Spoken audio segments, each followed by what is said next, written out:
Estamos de volta com o programa Observadores aqui pela TV Correio SBT. Os nossos telespectadores podem falar conosco pelo facebook.com/Observadores Marabá, é o nosso endereço nessa rede social, e também por e-mail, pelo qual a gente também tem recebido muitas manifestações, que é o observadores@grupocorreio.com.br. E nós voltamos a falar com os nossos convidados de hoje, aqui com o jornalista Laércio, que está nos ajudando nesse bate-papo, com o professor Maurílio Monteiro. E a gente encerrou o bloco anterior interrompendo uma pergunta aqui do Laércio. Se você puder repeti-la, Laércio. Ok, eu perguntava para o professor Maurílio, com relação à composição dos delegados que vão participar da Estatuinte, esse processo de construção do estatuto, novo estatuto da... na verdade, o novo estatuto da Unifespa, são 100 delegados e eu gostaria que ele falasse sobre essa composição, como é que foi feita essa escolha, e por que só 10 delegados da sociedade. Bem, essa pergunta é interessante. Ou seja, como é que foi construída essa ideia? Teve uma comissão, uma comissão formada também por técnicos, professores, estudantes, que pensou um desenho de como construir esse estatuto. Porque o que nós temos hoje é um provisório.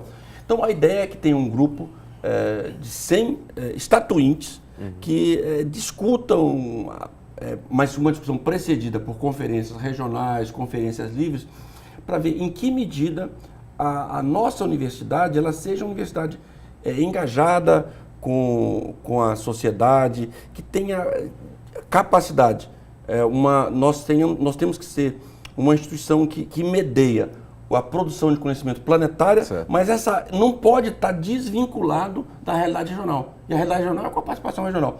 O número de 10 foi uma decisão que o grupo que estava elaborando decidiu. Vão ser 100, vão ser 30, mas fundamentalmente não é um problema de votar, a ideia é que a presença seja estimulada, que o debate seja estimulado e é uma sinalização que a universidade está aberta à participação da sociedade, está aberta à discussão.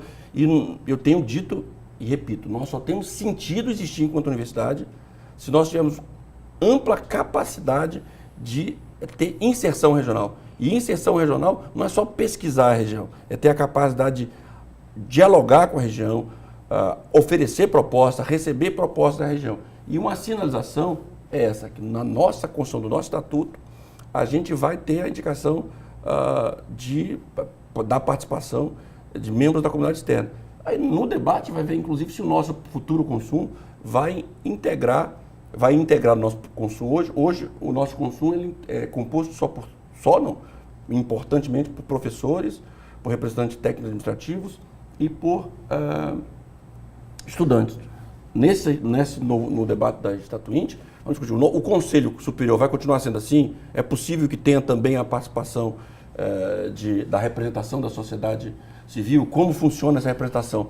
Mas a ideia, basicamente, não é um problema de 1 voto, 2 votos, 10 votos, mas é a capacidade da sociedade se expressar e uma indicação muito clara que a comunidade universitária, que a Unifespa entende que a participação da sociedade é importante.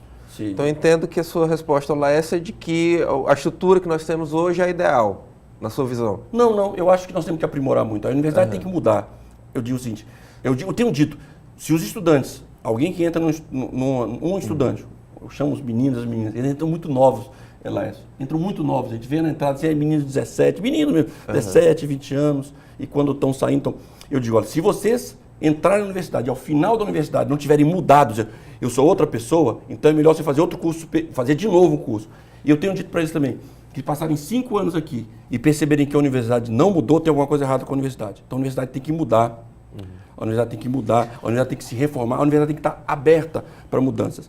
E isso que nós estamos fazendo é justamente abrir, e nessa Estatuinte a gente vai ouvir as pessoas, ouvir todo mundo, os técnicos, os professores, a sociedade, os estudantes, o que precisa mudar. Então, é justamente para isso que tem um processo estatuinte, para dizer em que nós podemos melhorar, em que nós estamos errando, em que nós precisamos aprimorar. Então, eu acho que, eu tenho convicção, a universidade precisa mudar constantemente. Algumas mudanças mais drásticas, outras a cada dia. E nesse sentido, a Statuinte é um momento desse de inflexão e de discussão. Hoje está aberto o debate de como a nossa universidade vai se engajar socialmente e como ela vai garantir a sua democracia interna. Isso vai ser discutido e vai começar a ser discutido na Statuinte. Certamente, quando a comissão iniciar o processo de eleição dos delegados, vão ser amplamente divulgados os critérios para a sociedade de Marabá e da sociedade regional participar. Nós vamos ter. Hoje eu recebi uma mensagem que há lá em Xinguara, uma mobilização da sociedade de Xinguara para discutir a Statuinte. Já estão querendo discutir lá como funciona, para onde vão caminhar. Porque a Statuinte não é só aquele momento, é como daí para frente a universidade se organiza.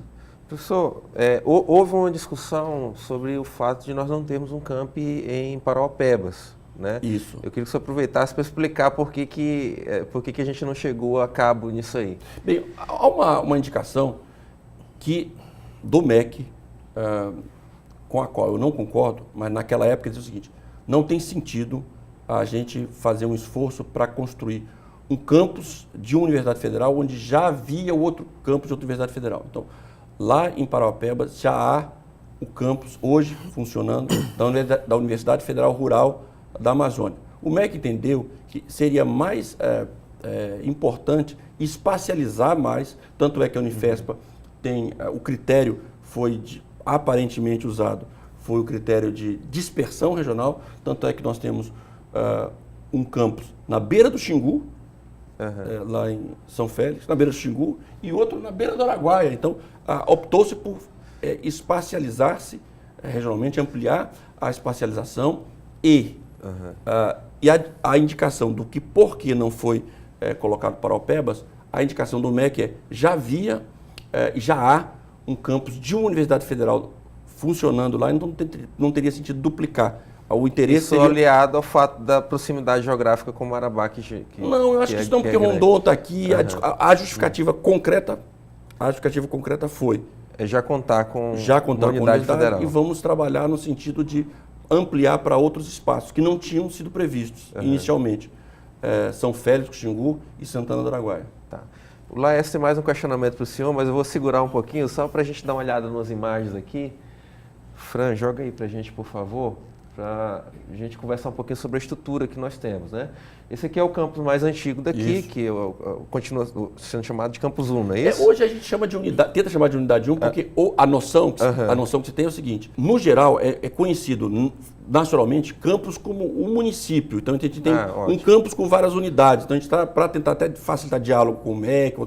Então as pessoas continuam, todos nós chamamos de Campo 1, mas a ideia, assim, no MEC é conhecido como nós temos um campus que está implantado de Marabá e Marabá com várias unidades, uma na cidade Jardim. Então, mas continua, tem essa, seria a unidade 1, antigos Campus 1, que a gente continua trabalhando com essa visão. Pois é, a estrutura mais antiga que nós temos aqui continua trabalhando pela universidade. Vamos passar, Fran. Isso. E aqui já a gente tem imagens das nossas instalações lá do Cidade Jardim, que eu sei que também foi um desafio à parte, né? Ou seja, nós temos uma área que foi doada pela iniciativa privada, né? Houve uma pactuação nesse sentido, e em um bairro, uma área para a qual agora a cidade está expandindo para essa área. Até bem pouco tempo a gente não tinha nem outras residências naquela região, e a própria inserção da universidade tem forçado, né, no bom sentido, essa expansão urbana. Mas eu sei que isso aí não é uma facilidade. Vamos passar as imagens, Fran? Pode passar mais um pouquinho. Pode passar? Só para o professor nos explicar como é que tem sido esse desafio da gente estar levando a parcela da comunidade acadêmica para essa região que, inclusive até a questão de o acesso também não é fácil. Não é fácil. Bem, o nosso desafio é grande. A gente tem que chegar e entender o esforço foi feito. Esse prédio aí na verdade, todos eu já durante a minha atividade como pró-tempore, que eu já os coloquei para funcionar. A grande dificuldade nossa é transporte, infraestrutura E a gente está... as imagens, se vocês forem hoje lá, está bem diferente. Mudou muito, ampliou muito. Então nós temos... fazendo essa observação para o nosso telespectador, que essas imagens são de arquivo, sim, né? Mas de qualquer forma avançou, mas as dificuldades continuam. Mas estamos avançando. Só um prédio que está em construção lá, que é um prédio de 5 pavimentos, só a área desse prédio é maior do que toda a área que antigamente tinha construído aqui em Marabá. Só um prédio, ele é maior que toda a área construída em Nós temos Marabá. uma imagem dele também, pode passar, Fran. Eu acho, será? Eu acho que nós temos uma... mais um pouquinho. Esse. Não, esse não. Esse também já está bem... Esse já é da estrutura que já está pronta, né? Mas tem outro que é Não, esse já está... É um outro prédio, acho que não está ainda. Bem, só ele, a área dele é maior do que toda a área construída que havia aqui antes. É um desafio grande, porque não há transporte público regular. Então, o que nós temos feito? Nós temos feito uma linha que integra os campi.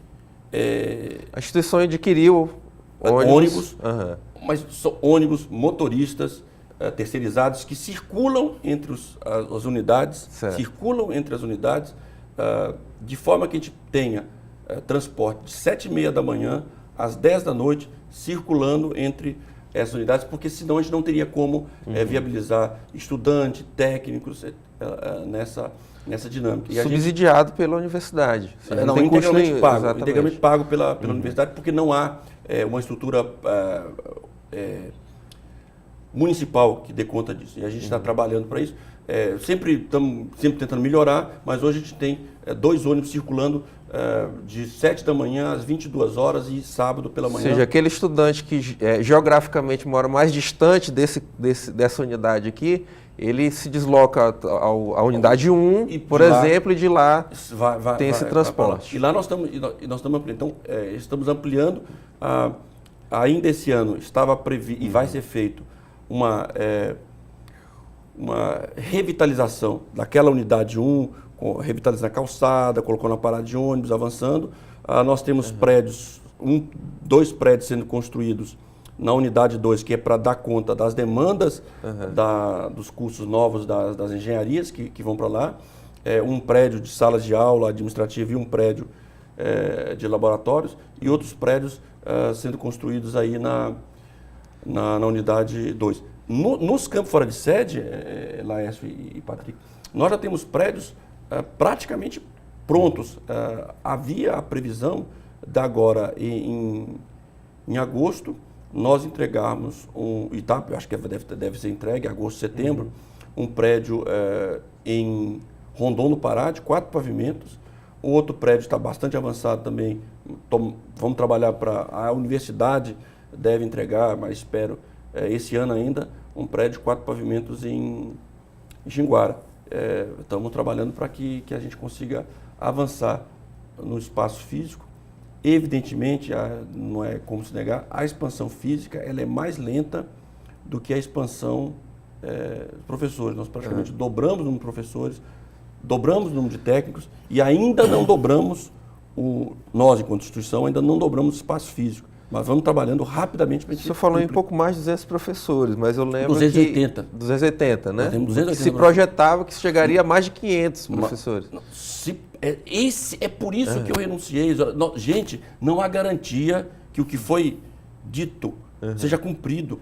Por quê? Porque nós precisamos, enquanto instituição, avançar e chegarmos a 600 professores. Avançarmos e chegarmos em torno de 600 técnicos. Com o que se anuncia é grave, porque você sabe o que o governo interino e ilegítimo está anunciado, com a tal, estão chamando aí de regra Temer. O que estão dizendo nessa regra Temer? Olha, que a regra Temer é a seguinte: esse ano o orçamento foi um X, ano que vem ele é X mais a inflação. Isso significa que, imagina, todas as universidades vão ter o mesmo orçamento do ano passado. Sim, mas isso é ruim porque nós todos precisamos crescer. E nós, particularmente, a nossa instituição, a Universidade do Sul do Pará, que é um patrimônio da região, como ela vai expandir? Se nós tivermos só o orçamento do ano passado, nós precisamos de novos professores. Porque se entende, Patrick, se o governante diz, olha, eu vou colocar uma regra na Constituição que eu não posso aumentar o orçamento. Então, se ele não pode aumentar o orçamento, ele diz, me desculpa, eu não vou poder contratar professor, porque professor é gasto. Se é gasto, a Constituição me proibiu. E como é que nós vamos ficar em Constituição? A regra Temer está propondo que o investimento seja balizado pelo que foi investido nos últimos anos. Não só, Patrick, nos anos não só anteriores. investimento, toda despesa pública, toda despesa, que é mais grave, é o investimento, mas também é, Laércio, o custeio. Então, é a regra, ou seja, o que foi gasto de despesa do ano passado, vamos dar o INSS. Se tinha um posto, eu vejo lá de Rondônia, no Pará, lá tem perto da Unifesp, ao lado da Unifesp, um posto. Pois é, se essa regra Temer prospera, como é que vai ter técnicos para atender a população, tanto da Unifesp, que precisa crescer, quanto aquele posto do INSS? Porque não é só investimento e é despesa pública como um todo. Ou seja, isso é um risco para a Unifesp, Professor, não só para a Unifesp. Não, eu tenho uma pergunta aqui, estava esperando a oportunidade para fazê-la, né? Mas eu já te adianto que nosso tempo foi de novo. Então de você novo? vai novamente engatilhar, já faz a pergunta agora e ele fica devendo a resposta. Só para adiantar que é com base num relatório que foi divulgado recentemente pela universidade, tem dados importantes. E aí eu queria que o professor Maurílio se manifestasse, né, sobre algumas questões aqui. Claro, né? Então a gente vai para mais um break e em seguida a gente já volta nessa pergunta do Laércio para o professor Maurílio. O programa Observadores volta após o intervalo aqui na TV Correio SBT.